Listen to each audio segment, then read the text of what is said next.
നേന്ത്രപ്പഴം കൊണ്ട് വളരെ പെട്ടെന്ന് ചായക്കടി ഉണ്ടാക്കിയല്ലോ. ആദ്യം ഇഡ്ഡലി തട്ടിലേക്ക് 2 നേന്ത്രപ്പഴമാണ് ഞാൻ എടുത്തത്. ഇതുപോലെ കട്ട് ചെയ്തിട്ട് നമുക്ക് ആദ്യം വേവിച്ചെടുക്കാം. നിങ്ങൾക്ക് കൂടുതലായിട്ട് ആക്കണമെങ്കിൽ ഇതിൽ കൂടുതലായിട്ട് പഴം എടുക്കുക കേട്ടോ. ഞാനിപ്പോൾ 2 പഴം മാത്രമേ ഇതിലേക്ക് എടുത്തിട്ടുള്ളൂ. പിന്നെ ഇതിലേക്കുള്ള മസാലകൾ നമുക്ക് റെഡിയാക്കാം. ഇതിലേക്ക് ഞാൻ എടുത്തതെന്ന് വെച്ചാൽ അരമുറി തേങ്ങയാണ്. അതിലേക്ക് 5-6 ഏലക്ക പൊടിച്ചത് കൂടി ചേർത്ത് കൊടുക്കാം. ഇനി ഇതിലേക്ക് 2-3 ടേബിൾ സ്പൂൺ പഞ്ചസാര, അത് നിങ്ങളുടെ മധുരത്തിന് ആവശ്യം അനുസരിച്ചാണ് ചേർത്ത് കൊടുക്കേണ്ടത്. ഞാൻ ഇതിലേക്ക് 3 ടേബിൾ സ്പൂൺ അനുസരിച്ചാണ് മധുരം ചേർത്ത് കൊടുത്തത്. പിന്നെ കുറച്ച് അണ്ടി മുന്തിരി കൂടി ചേർത്ത് കൊടുക്കാം. ഇനി ഇത് നന്നായിട്ടൊന്ന് വഴറ്റിയെടുക്കാം, നമ്മുടെ തേങ്ങേൻ്റെ പച്ചമണമൊക്കെ മാറി കിട്ടുന്നത് വരെ. ഇപ്പം നമ്മുടെ പഴമൊക്കെ റെഡി ആയിട്ടുണ്ട്. ഇത് നമുക്ക് നന്നായിട്ടൊന്ന് ഉടച്ചെടുക്കാനുള്ളതാണ്. ഇത് കുറച്ച് നല്ലോണം പഴുത്തു പോയ പഴമാണ് കേട്ടോ. ഇതിന് നിങ്ങൾക്ക് കുറച്ച് പച്ച പഴം കിട്ടിയെങ്കിൽ അത്രയും നല്ലതാണ്. ഇതുപോലെ നല്ലോണം പഴുത്ത പഴമാണെങ്കിൽ ഈ ഉടക്കുന്ന സമയത്ത് നമുക്ക് ഇതിലേക്ക് കുറച്ച് പൊടി ചേർത്ത് കൊടുക്കാം. ഞാനിതിലേക്ക് ചേർത്ത് കൊടുക്കുന്നതെന്ന് വെച്ചാൽ കുറച്ച് അരിപ്പൊടിയാണ് ചേർത്ത് കൊടുക്കുന്നത്. 2 ടേബിൾ സ്പൂൺ അളവിൽ അരിപ്പൊടി.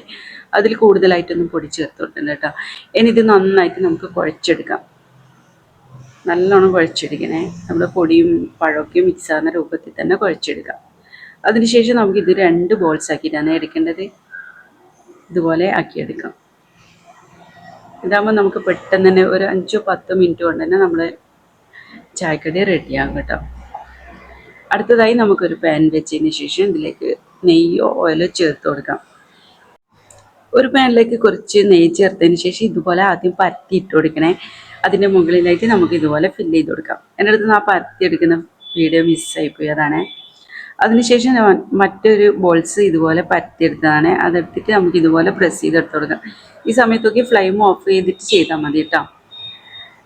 അതിനുശേഷം കുറച്ച് സമയം കൊണ്ട് തന്നെ ഇത് പെട്ടെന്ന് തന്നെ ആയിക്കിട്ടും. പഴമായതുകൊണ്ട് തന്നെ കൂടുതൽ എണ്ണയും കുടിക്കില്ല. അല്ലെങ്കിൽ ഇങ്ങനെ ആക്കിയതിന് ശേഷം ഇനി നമുക്കിത് തിരിച്ചിട്ട് കൊടുക്കാം.